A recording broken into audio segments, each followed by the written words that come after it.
Hello, এখন কটা বাজে জানো? 5টা। 5টার সময় তো জীবনে উঠিনি, একমাত্র মেয়ের পরীক্ষার সময় উঠেছি বা কোথাও ঘুরতে গেলে উঠেছি। তা আজকে এত সকাল সকাল রেডি হয়ে গেছি পুরো, আমি আর মেয়ে। এই দেখো, আর এই যে লাগেজ, দাঁড়াও দেখাচ্ছি, পরে দেখাচ্ছি। আমরা রেডি হয়ে গেছি, এখন যাচ্ছি আমরা ঘুরতে। দেখো ব্যাক ক্যামেরা করে দিচ্ছি আমি এটা। এই যে গোছানো হয়ে গেছে, শুধু 3টে জিনিস হয়েছে।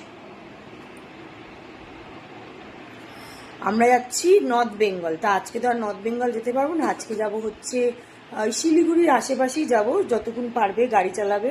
আমার মেজদির ছেলে গাড়ি চালাবে, সেই জন্য ওর সাথেই যাচ্ছি। তারপরে কি করছি না করছি সব কিছু তোমার সঙ্গে শেয়ার করবো।